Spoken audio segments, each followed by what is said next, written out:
Hi, this is Mike from Mike's Unboxing Reviews and How To, and today we're going to be taking a look at the Alxum USB 3 hard drive caddy and cloning tool. Keep watching to find out more.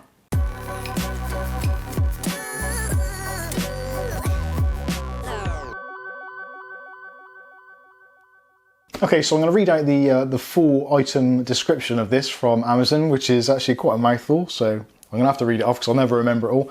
So this is the Alxum USB 3.0 SATA hard drive docking station, 2-bay cloning station for 2.5 and 3.5 inch HDD SSD SATA docking station, support 2x 12 terabyte and USAP.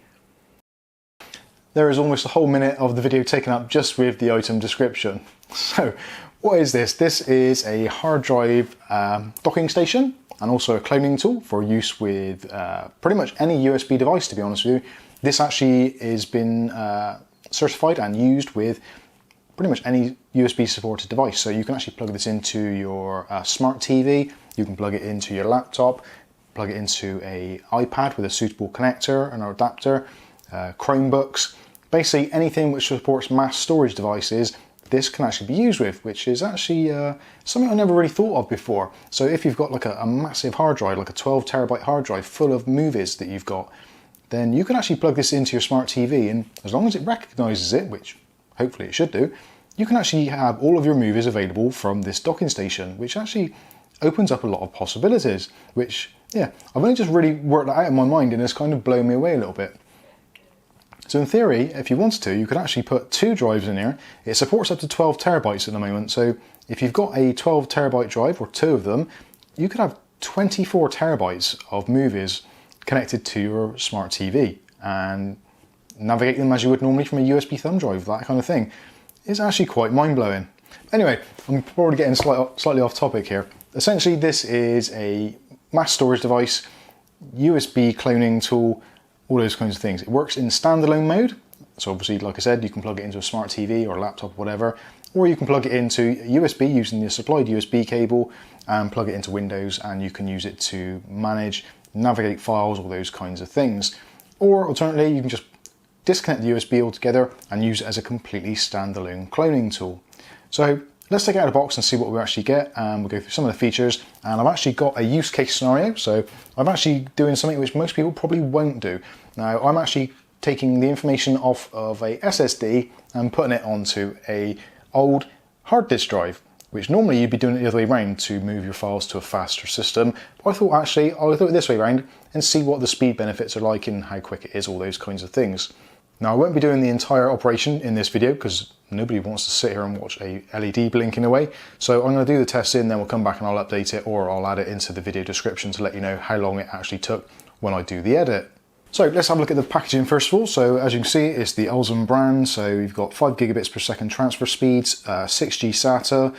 What's that one there? That is, it supports up to 12 terabyte drives, and it's a cloning tool. So as it says on the front, USB 3.0 to SATA 6 gigabyte, and it's aluminium enclosure, so that's going to help keep things nice and cool inside of there.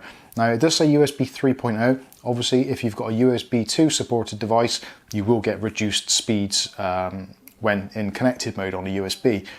As standalone mode, it doesn't make any difference, you'll still get the full transfer speeds. Now, speaking of which, maximum transfer speeds in standalone mode is about 480 megabits per second. In the USB mode, you're looking at 400 because there is a slight overhead. Despite using the newer kind of USB over SCSi protocols, there is still that processing overhead that Windows has, so it does reduce it more. So if you're looking at cloning disks, then your best bet is to do it in standalone mode. If you're transferring files or manipulating files, obviously much better to do it in Windows because you've got control over it. Moving around onto the back again, it just goes through some of the other features that we've already discussed a little bit.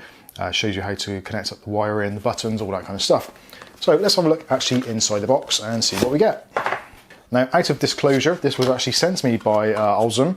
They emailed me and said, would you like to take a look at our devices?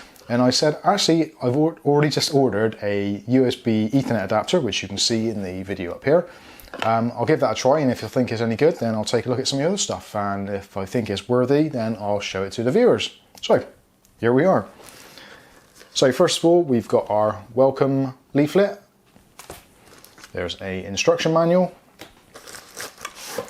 got the drive caddy itself, and in the bottom of the box we've got a actually nice white thick cable, USB 3.0 cable. We've got a power adapter bullet. So that is I believe it's probably going to be a multi-voltage.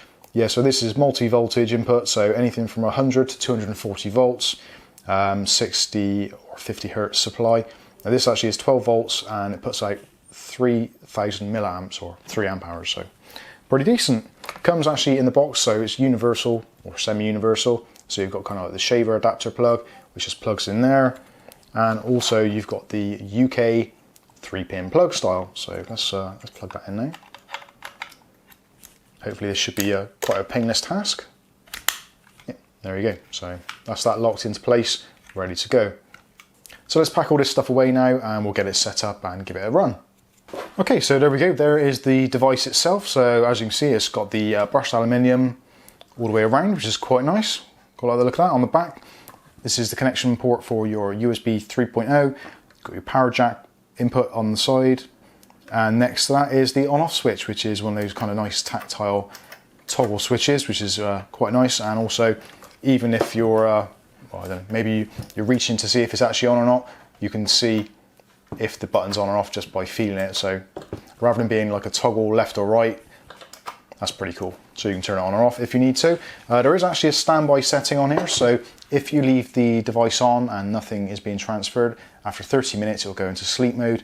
And all you have to do to wake it up is just tap the button on the front and that'll wake it back up. Or if you go into Windows and try and access the drive, then it will wake up itself that way. But in standalone mode, if it's gone to sleep and you've got it connected to your smart TV or something, just tap the button and it'll wake it up. So pretty cool. So we've got a USB cable, so we'll plug the USB cable in. Now actually I'll measure the USB cable length because some people do actually ask that. So that is, actually let's measure it properly. So that is, I'm pretty sure this is going to be a meter, but we'll work it out. This is probably not the easiest way of doing this. So, just over 3 foot, yeah, so it's just over a meter in length. So not a particularly long cable, but it's actually a really sturdy cable. That's something I've noticed with Alxum. Their USB cable seems to be very, very thick cables, very good quality, very chunky. So anyway, let's get this connected up. So we'll plug our USB-B port into the back of there. We'll plug our USB port into the side of our Surface, which is on this side. And then all we need to do is plug into our power barrel and then press the power on button. So we've got a LED on the front which just says the power's on, and the USB notifications just kicked in on there, so we know that's connected. So first of all, I'll stick a drive in, and this is actually supporting hot swap, so you can just put the drives in. So we'll stick that drive in, and as you can possibly hear, it's picked up that there's a drive and that there's information on it. It's not a particularly healthy drive, but still, there you go.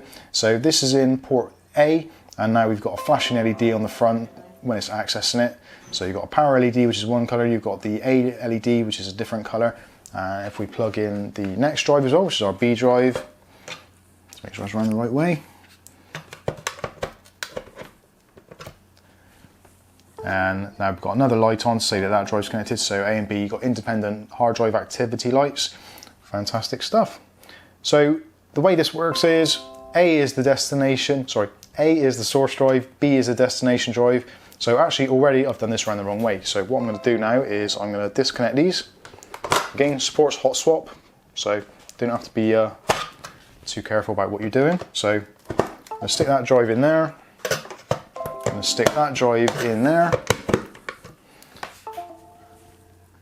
And hopefully now we should be able to go into cloning mode. So it didn't actually say in the instructions whether or not I have to disconnect the USB to put it into cloning mode. So I'm going to try it. So what you do is you press and hold the button until all of the LEDs illuminate on the front, 25%, 50%, 75% and 100%. And then when they do that, just press the button again and it should start the cloning process. I'm not entirely sure whether the USB being connected is going to hinder that, so let's give that a go. So 1, 2, 3, and those lights aren't coming on. So no, whilst it's connected to the USB, then that button is effectively disabled for cloning purposes. So I'm going to turn this off now, disconnect the USB cable, I'm going to turn it back on, and wait for both the drives to spin up. So both drives are active, so we've got an A light and a B light. So now if I press and hold the button for 3 seconds, like it says, 1, 2, 3, and the 100% light came on then and went back off.